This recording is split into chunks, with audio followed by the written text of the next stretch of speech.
여러분 안녕하십니까? 문재인 주사파 정권 5년 동안 대한민국의 사법부, 특히나 대법원을 어떻게 만들어 놓았습니까? 아시는 것처럼 김명수 대법원장이 집권을 한 이후에 한마디로 대한민국의 법원이 좌편향도 좌편향이지만 그야말로 정신줄을 놨다라고 해도 과언이 아닐 만큼 얼마나 친문재인 성향, 친김명수 성향, 친민주당 성향들로 알박기 인사를 감행했습니까? 노무현 명예훼손에는 정진석 중형, 이승만, 박정희, 이명박, 박근혜 명예훼손에는 무죄. 이번에 정진석 의원에게 중형을 내린 박 판사는 운동권 출신이다라는 소식. 정성산TV 좋아요, 구독, 알림은 큰 힘이 되겠습니다. 자, 펜 앤 마이크의 기사를 인용을 했습니다. 판사라는 직업 소멸 재촉하는 엿가락질 판결. 노무현 명예훼손에는 중형, 이승만, 박정희, 이명박, 박근혜 명예훼손에는 무죄 선처. 판사들 스스로 자신의 무덤을 파는 판사라는 직업의 소멸을 재촉하는 엿가락 판결이라고 볼 수밖에 없습니다. 이러다가는 국민참여재판에 이어 곧 AI, 인공지능 판사가 등장할 겁니다. 정진석 국민의힘 국회의원의 노무현 전 대통령 명예훼손 혐의에 대해 법원이 검찰의 구형보다 훨씬 높은 징역형을 선고한 것을 두고 법원장 출신으로 서울 서초동 한 로펌의 대표로 재직 중인 변호사는 강도 높게 비판을 했습니다. 이날 서울중앙지법 형사 5단독 박병건 판사는 노무현 전 대통령에 대한 사자 명예훼손과 권양숙 여사에 대한 정보통신망법상 명예훼손 혐의로 기소된 정진석 의원에 대해 집행유예가 없는 징역 6개월의 실형을 선고했지요.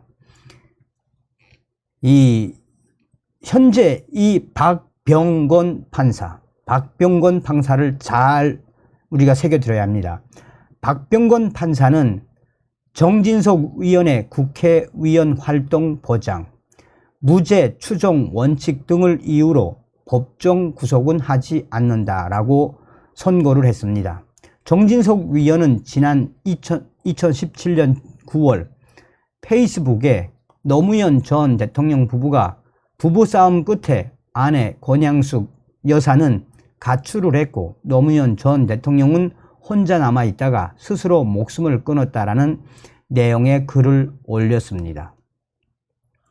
이에 노무현 전 대통령의 유족들은 정진석 의원을 고소했고 검찰은 작년 9월 정 의원을 벌금으로 약식 기소를 했습니다. 그러나 법원은 직권으로 이 사건을 정식 재판에 넘겼습니다. 검찰은 지난 6월 결심 공판에서 벌금 500만 원을 구형했습니다. 2017년 글을 올린 뒤 곧바로 내리고 사과했던 정진석 의원은 재차 사과를 했습니다. 하지만 박병건 판사는 판결을 통해 정진석 의원의 글 내용은 거짓이고 그 글 내용을 사실이라고 믿을 만한 근거도 없다라며 글 내용은 악의적이거나 매우 경솔한 공격에 해당하고 맥락이나 상황을 고려했을 때 표현의 자유라는 이름으로 보호받을 수 없다라고 밝혔습니다. 이어 박병건 판사는 당시 노무현 전 대통령 부부는 공적 인물이라고 보기 어려웠고 정진석 의원의 글 내용은 공적 관심사나 정부 정책 결정과 관련된 사항이 아니었다라고 덧붙였습니다. 법조계에서는 정진석 의원에 대한 이번 판결을 두고 명예훼손 사건 치고는 이례적으로 중형이 선고된 것이라는 반응이 지배적입니다. 검사 출신의 한 변호사는 여야 간의 치열한 정치적 공방을 벌이면서 빚어진 일이고 정진석 위원이 여러 차례 사과를 한 점을 감안해 최초에 검찰이 벌금으로 약식 기소를 했는데 판사가 직권으로 정식 재판에 회부하는가 하면 집행유예가 없는 징역형까지 선고한 것을 보면 정치적 편향성이 게재된 감정적 판결로 보인다라고 말했습니다.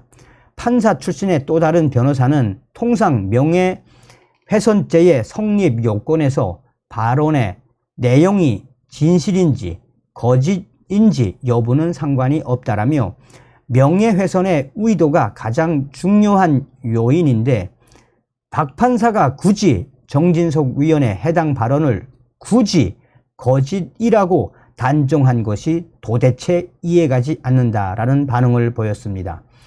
온갖 막말은 물론 이 강력한 정치 공방이 벌어지는 한국 정치의 특수성으로 인해 그동안 법원과 검찰은 정치권, 특히 국회의원이 무리를 빚은 각종 발언에 대해 고소고발이 이루어지더라도 처벌하지 않거나 벌금 등 비교적 관대한 처분을 해온 게 사실입니다.